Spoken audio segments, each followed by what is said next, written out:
Você sabe o que é que uma rampa precisa para ser 100% acessível? Neste vídeo eu vou mostrar para você, de uma maneira clara e simples, todos os itens que a rampa precisa ter para que seja 100% acessível. Então, vamos para o vídeo. Fala pessoal. Então, o que é uma rampa? A gente tem aqui nessa imagem uma superfície mais alta e uma superfície mais baixa. Então, se a pessoa está aqui nesse nível e quer ir para esse outro nível, precisa ser construída alguma coisa aqui para que ela transponha esse nível, certo? Então, vamos lá. Se a gente pegar a definição da norma, a rampa é uma inclinação de superfície de piso, ou seja, uma inclinação de superfície de piso longitudinal ao sentido do caminhamento, ou seja, a pessoa saindo daqui e vindo para cá, sentido longitudinal, com declividade igual ou superior a 5%.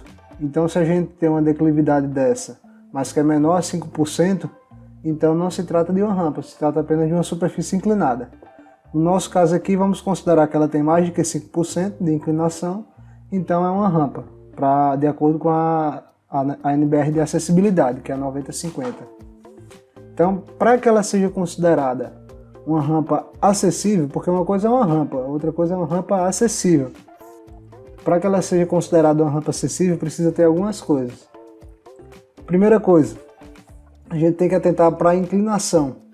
Essa inclinação ela tem que ser mais do que 5% para ser uma rampa, e ao mesmo tempo ela tem uma inclinação máxima, até onde ela pode ir, porque se for ficar mais alto do que essa inclinação máxima, que pela norma é 8,33%, tem as tabelinhas lá, tem algumas considerações, algumas permissões para inclinação maior, mas de modo geral a inclinação máxima é 8,33%, para que a pessoa que for utilizá-la possa subir com conforto.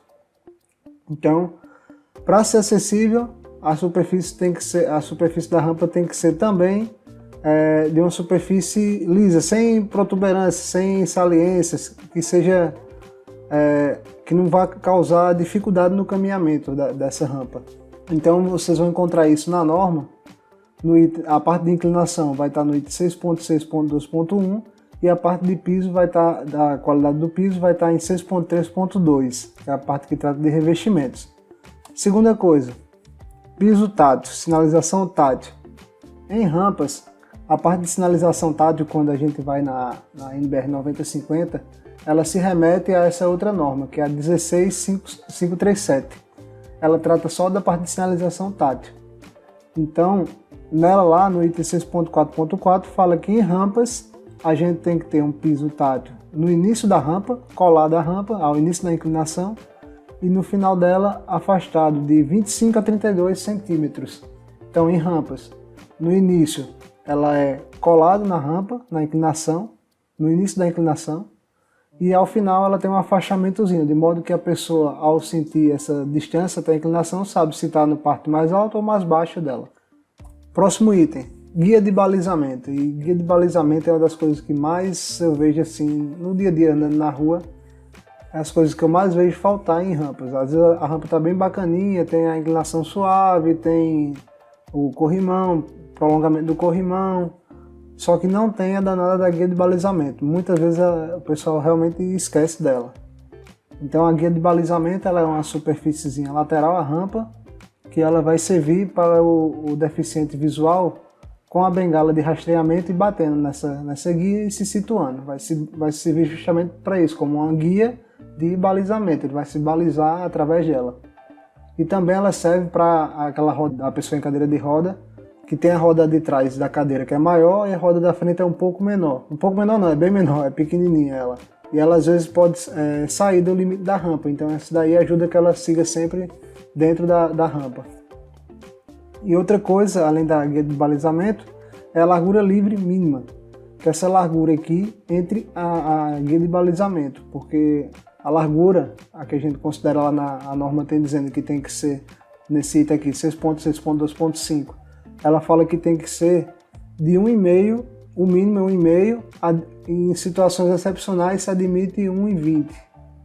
Então, em reforma pode ser 90, mas tem outras considerações lá. Então, assumindo que está lá, que é de 1,50 o mínimo, esse 1,50 é a medida entre as guias. A guia não pode entrar dentro desse limite, certo?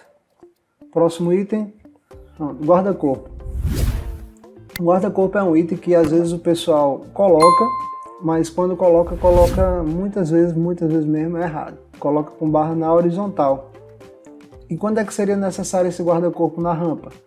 Por esse item aqui, o 6.6.2.8, se for uma rampa, ela precisa do guarda-corpo. Já nesse item 4.3.7.3, ele fala que em desníveis, superfícies com desníveis ou inclinadas, teria que ser maior do que 60 para ser necessário o guarda-corpo. Mas nos bombeiros, eles falam que a partir de um desnível de 19 centímetros, e isso eu olhei nos bombeiros aqui do meu estado, que é do Rio Grande do Norte, e olhei em outros, olhei em Minas Gerais, em São Paulo, as instruções técnicas, e lá também eles repetem, até porque muitas vezes é só copiado do pessoal de São Paulo, né, as normas. Então, a partir de 19 centímetros já precisa ter o guarda-corpo. Então, de modo geral, para ser mais assertivo, teria que cumprir os 19 centímetros. Né? Então, qualquer rampazinha que ela tiver mais do que 19 centímetros, então já teria que ter o guarda-corpo. A altura do guarda-corpo, no mínimo de 1,10, acima de 1,10, beleza, menor do que 1,10 não. E o espaçamento máximo das barras de 15 centímetros, que na verdade, não é, até botei um asterisco aqui, não é bem 15, é que nas normas do bombeiro, ela fala, que é na instrução técnica, né? Ele fala que não pode, dentro dessas barras, passar uma esfera com 15 centímetros de diâmetro. Isso é para evitar que uma criança possa colocar a cabeça, que realmente a criança encostada numa grade, ela tem que fazer esse tipo de coisa, né? Então, a norma dos bombeiros pede que as barras verticais sejam colocadas de uma forma que não possa passar uma esfera de 15 centímetros de diâmetro. Corrimão. O corrimão ele tem que ter duas alturas, uma com a superfície superior a 92 do piso e a outra a de baixo com 70 centímetros a partir do piso, a parte superior dela. E tem que ser dos dois lados e tem que se prolongar a partir do final da inclinação da rampa por 30 centímetros no mínimo, de modo que a pessoa chegou aqui nesse patamar, segura nele, no corrimão, e inicia a subida da rampa, ou no caso a descida, se vier do lado oposto. Segunda coisa, a empunhadura, ela tem que ter um diâmetro entre, se eu não me engano, 3,5 e 4 centímetros.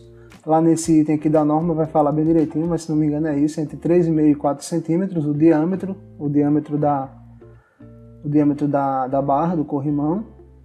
E ele tem que ter um afastamento entre o guarda-corpo e a face do corrimão de 4 centímetros, no mínimo 4 centímetros.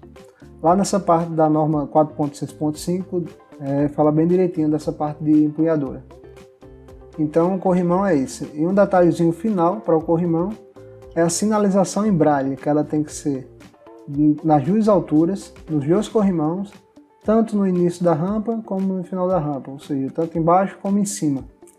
E qual o nome que vai ter? Isso é uma confusão que tem muito, que o pessoal antigamente falava assim, início da rampa, final de rampa. Imagine que nessa plaquinha aqui em braille tivesse o nome início.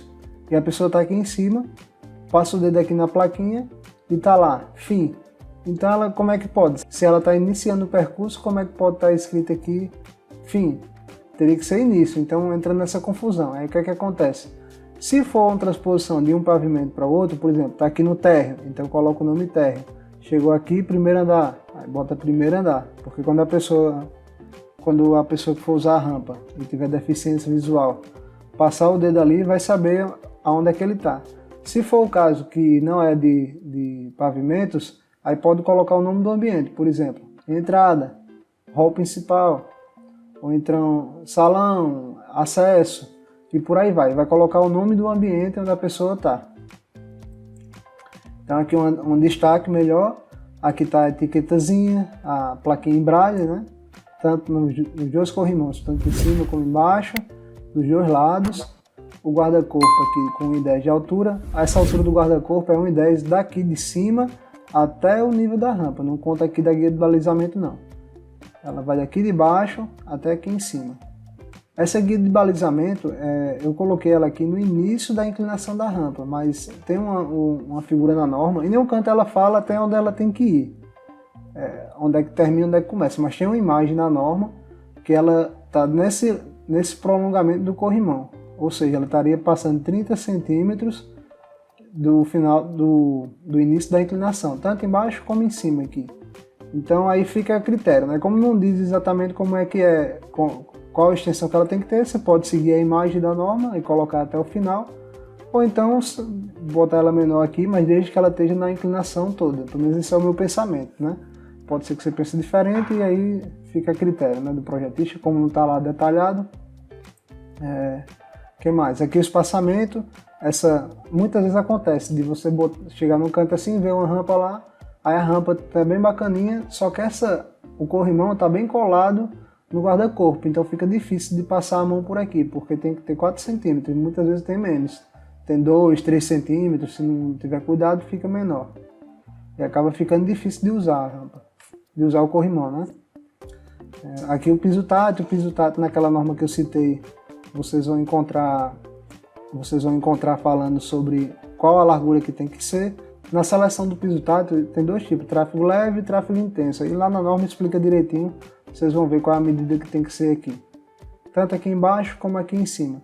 Essa extensão aqui dele, eu coloquei nessa imagem aqui ela para dentro da guia de balizamento, porque se ela passa aqui não tem sentido, porque não poderia continuar. Então botei limitando pela faixa livre da rampa.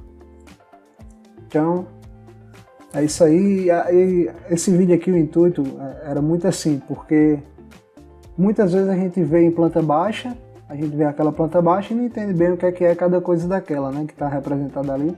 Então aqui você chama a vista dela em planta, tem uma vista em corte, uma pessoa aqui subindo, um deficiente visual. Quando vocês pegam a planta baixa e transformam ela para o 2D, que a gente tem só desenho, então fica muito mais difícil de interpretar todas aquelas coisas que a gente tem, todos aqueles elementos que estão ali presentes, né? Você vê aqui, mas não é a mesma coisa de ver ali 3D. Então meu intuito de fazer esse vídeo era que esclarecesse melhor. Então se vocês quiserem, depois eu posso até fazer um vídeo falando de mais detalhes de cada ponto desse, falando um pouco mais sobre o guarda-corpo, falando sobre a guia de balizamento, explicando melhor, porque isso aqui era mais para dar uma visão geral de tudo que uma rampa precisa ter para que ela seja considerada acessível. Então, se vocês gostaram aí, envie aí para o pessoal, para colega de vocês, quem é aquela pessoa que já discutiu com você sobre se precisa, se não precisa, qual é o item da norma. E até com os números que eu botei lá, com os itens da norma, você pode procurar lá na norma e ver exatamente como é cada item desse. Então, se vocês gostaram aí, deixa eu curtir e valeu aí.